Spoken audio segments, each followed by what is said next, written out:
So let's welcome Director of Service Design at DocuSign, Shelby Bower. Hi, everybody. This thing is working. Wow. I really can't see anyone. It's going to take a minute, as I understand it, for the deck to start to show up, so I'll just riff for a minute here. My deck is not beautiful, but it does have a lot of fun animations, which are like my favorite thing. So here it goes. Can I, if I press, I was thinking when they were talking about the smell AI thing, I was like, you know, I really loved it when my kids were little, but they smelled terrible when they were like 2 or 3. It's like some of my best memories are like reading in bed with them and stuff like that, but I don't want to smell that again. So today, I'm going to drag us all the way back into the human spot, and we're going to look at things we all have to deal with, but maybe don't enjoy. And I'm going to start with a book. Oh, the Places You'll Go is a book that many Americans get when we graduate from high school. Someone gave this to me, and I was like, this is a kid's book. It is not a kid's book, actually. And so I'm going to share a couple little pieces from it. And, you know, Dr. Seuss, like, he gets you pumped up. He gets you excited. It's fun to read. You have brains in your head. You have feet in your shoes. You get to go and do stuff now because you're graduating from whatever. But Dr. Seuss does not bullshit you. He is going to tell you, like, things are going to get rough, right? And he talks about this idea that, like, you're going to sort of stand around and be confused for a while. Not everything is going to go smoothly. But in the end, life is a great balancing act. And this is true in what we do, I think, as leaders, right? So I'm going to take Dr. Seuss, I'm going to mess with it a little bit, and I'm going to talk about some processes we all love to hate. And I'm going to kind of categorize it this way. There's the waiting place, which generally speaking, when I talk about that, I mean company policy and laws and regulations. And I'm going to focus mostly on the US just because we have the worst policies for employees, the worst processes. This is freaking terrible. Everyone cares about their employees more than we do in the States. And I'm going to say that, you know, we are in the middle doing a balancing act kind of constantly. That's Warrior 2. And if you have taken a yoga class, you know that when you're in Warrior 2, they're like, move your knee here, do this with your hips, do this with your butt. And you're kind of constantly doing this until you can like kind of settle into a place where you're like, okay, I think I got it. And great places, that's really about the people we manage. We want to take them to those great places. So that's kind of the way I will shape my talk and the way I will theme it. All right, let's get started. When you first become a new manager at a new place, in days 1 through 90, it's all great. It's like unicorns and rainbows and sparkles, and you're on the love boat, and it's amazing. And maybe during the hiring process, you were shown the career ladder. Maybe you talked about open headcount. Maybe you talked about those things. And maybe when you're onboarded, you got those things were shown to you. But then pretty soon, you have to start engaging with these processes. And sometimes they're fun, and sometimes they're not. And the weirdest one I put up there is the promotion form. This is what we have right now at DocuSign. You have a Word document, you fill out a Google form, and you sort of send it off into the ether and hope for the best. It's kind of crazy. So, come on, you can do it. So it's like, when you start to engage with these processes, you get the HR message like, hey, here's how we do things around here, and by the way, you can't change a thing. It's all set in stone. You cannot change it. So you start to sort of assemble this, get this assembly line, right? Of like, you do this, you do this, you do this, and you do this. And it doesn't feel very human, doesn't feel very good. But I have like sort of an ace in my back pocket. My mom worked in HR for like 30 years. So I know they're human, like I'm pretty sure. And I can just ask her things. And the great thing is, you know, my mom worked in HR for the CIA, like that CIA. And I can tell you that her wealth of knowledge is much more useful than what I can pick up from my brother and my dad, who were spies. They have nothing useful to tell me about work.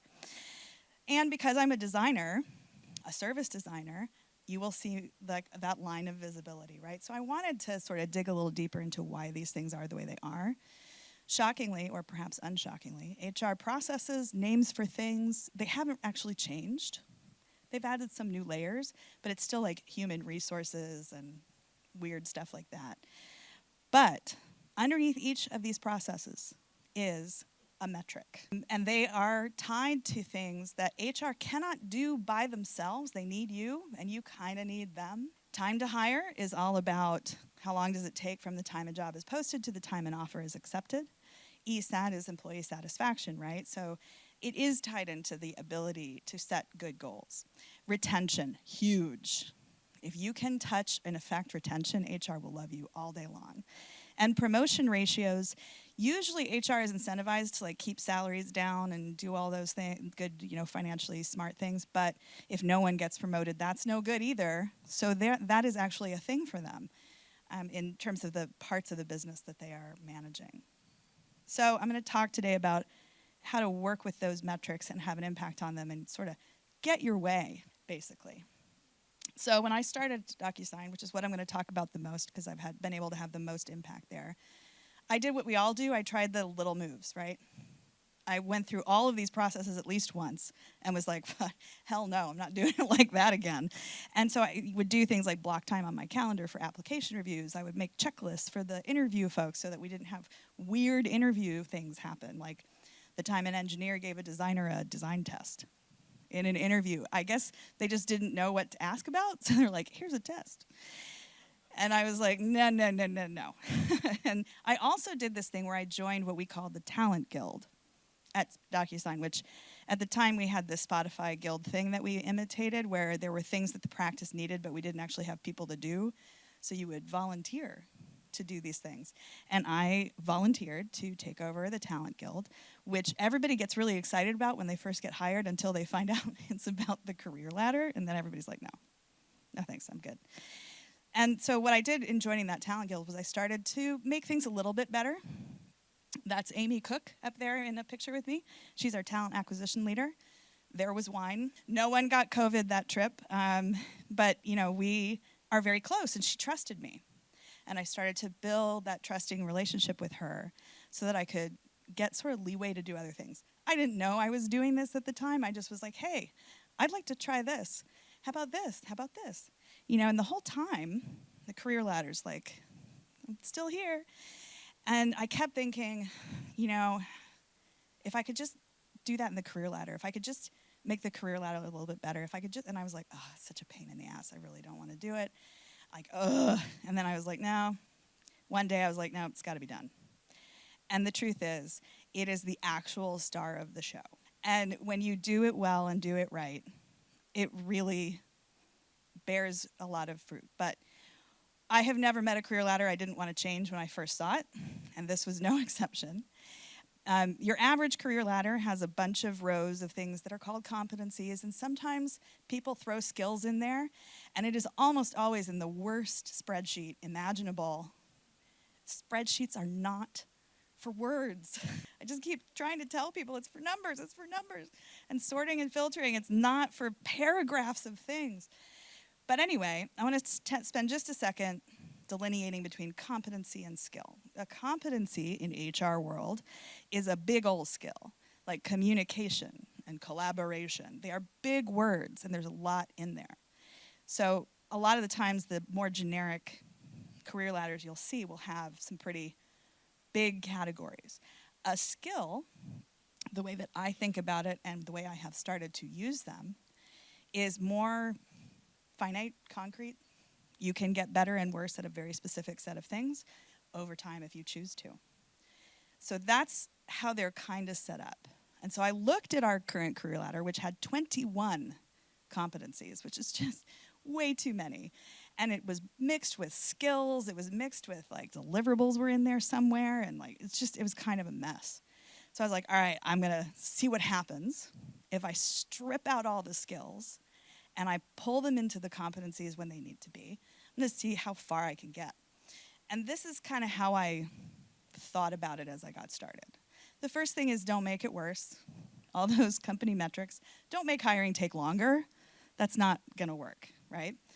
And the second one was to focus on change thresholds. I do this a lot in design work anyway, where like, what is the moment when that thing is going to be needed the most?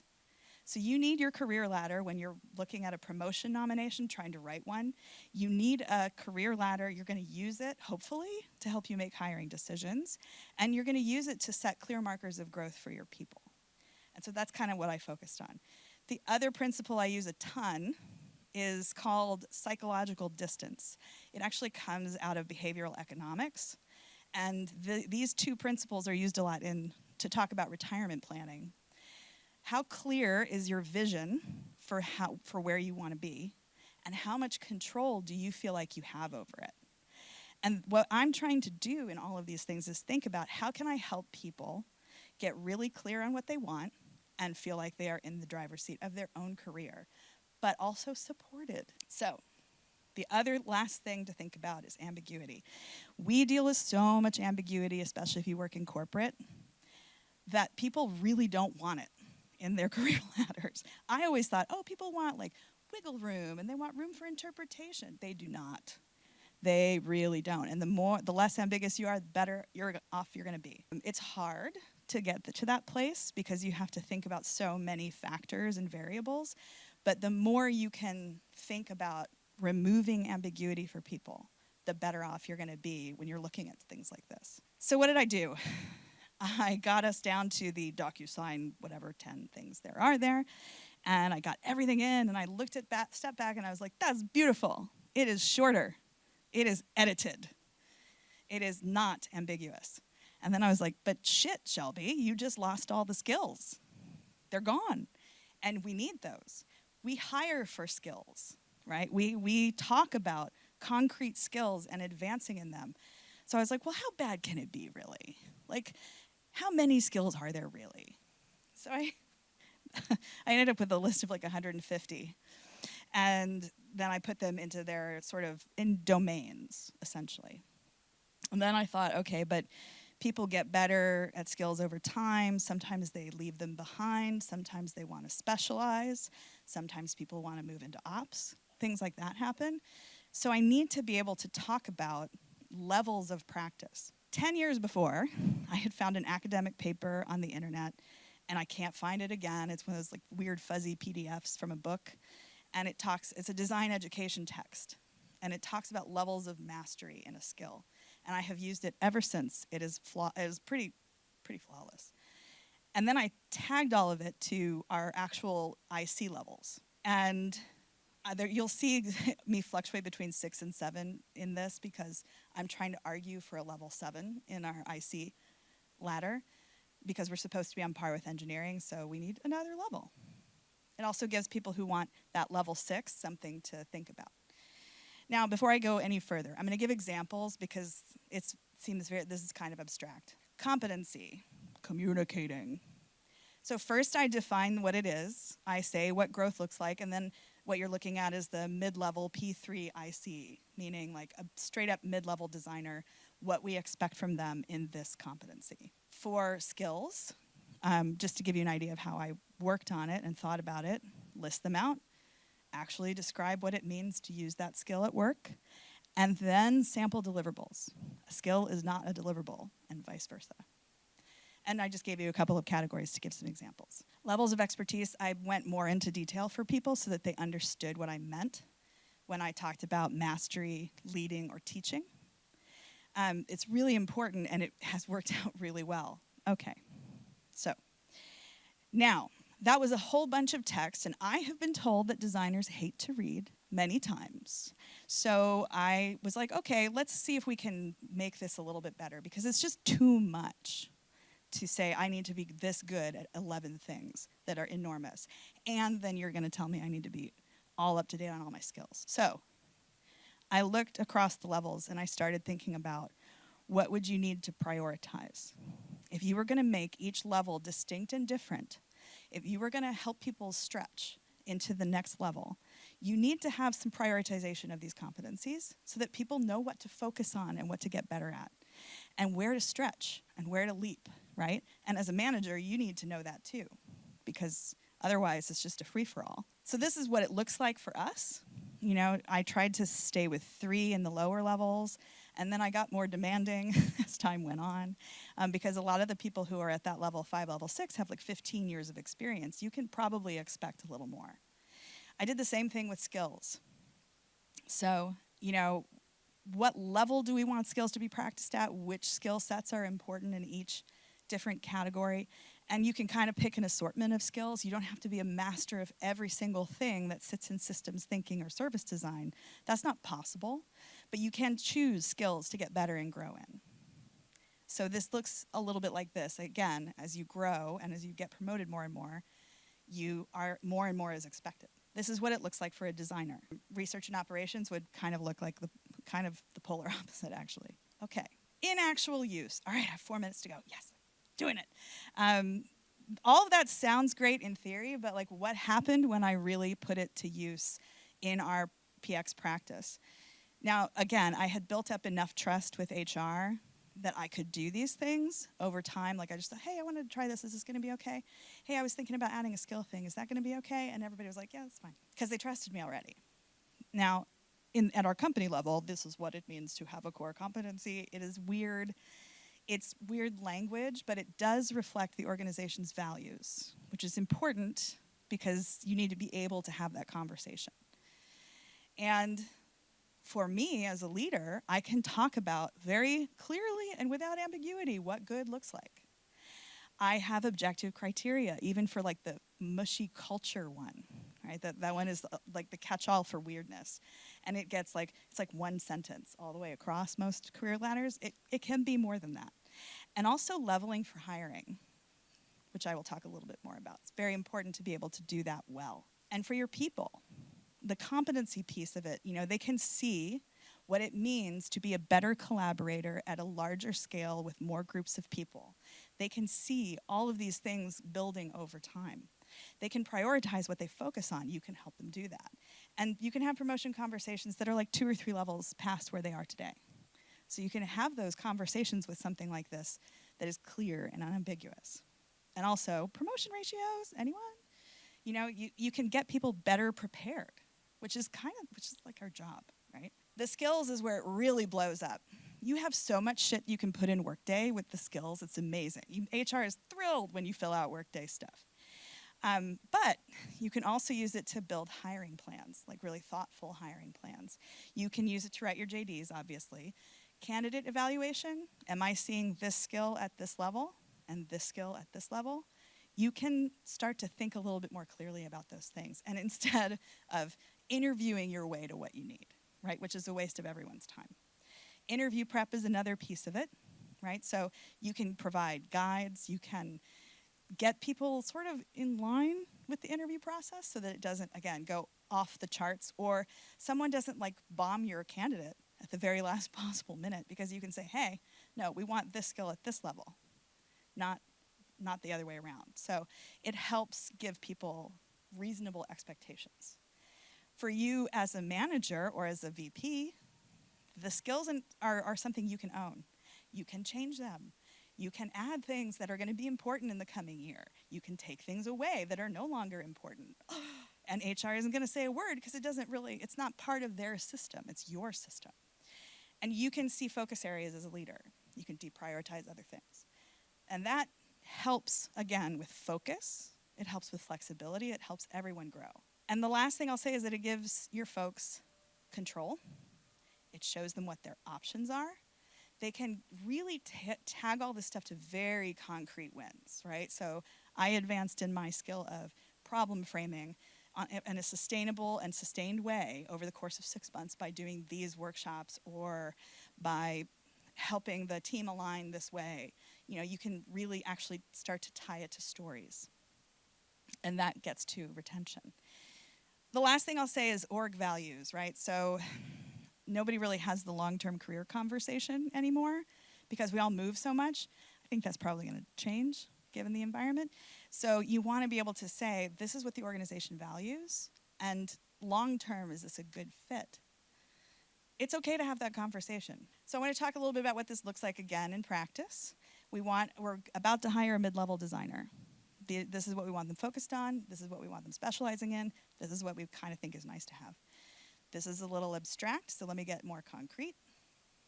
There's your job description. Boom. And this is something you can actually look for in resumes, evaluate. Like, you can really use it to reduce your time to hire. And really, I mean, honestly, like in the environment we're in today, being able to give yourself tools to do that is pretty critical. So then your mid-level designer starts. You already know that you can choose 2 new skills to build. You can have those HR loves this stuff because you've already got a plan, and they just want to know you have one. For us as managers, it sets a course for us. It's easier to follow. Like, it's unambiguous what it takes to become a senior designer in this organization. It is unambiguous what you as a manager need to do to help your people support and stretch into that next level. And you can, again, like, start tagging those stories up. I actually make people write stuff down and tag it if I can get them to do it, because it makes everything easier when we go to promotion time. The other thing you get to have with something that's kind of complete and robust like this is the conversation about career pathing. Do you want to be a generalist? Do you want to be a specialist? This is what the IC way looks like. This is what it means to be a manager. Do you want to change roles? Are you a fit for the org long term? Again, it's okay to have that conversation. It's actually okay for the answer to be no. That's all right. I want to talk about impact, because you got to talk about impact of using this stuff. I was able to get our average time to hire for the whole practice down. We did increase our underrepresented groups by 12% per year during the time we were hiring, which we're not anymore. That wasn't really because of what I did. I was just more, I really pushed on where we were posting jobs and how we were evaluating applications. For our leadership practice, we now have tooling and training. I do all that stuff. I was able to see that there were divergences, and so I'm starting to create a continuity design and a service design track for my folks and my team.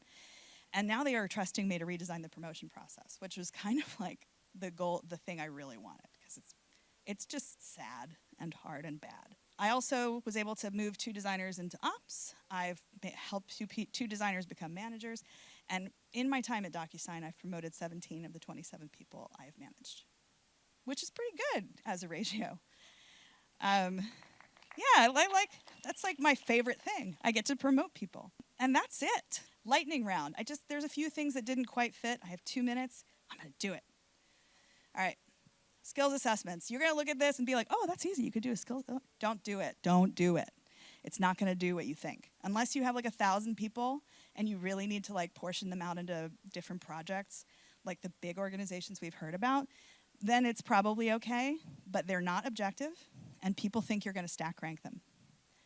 People hate them. Ruling people in instead of ruling people out. Now, everyone here who's in a position to hire right now is probably getting 1,000 applications per week.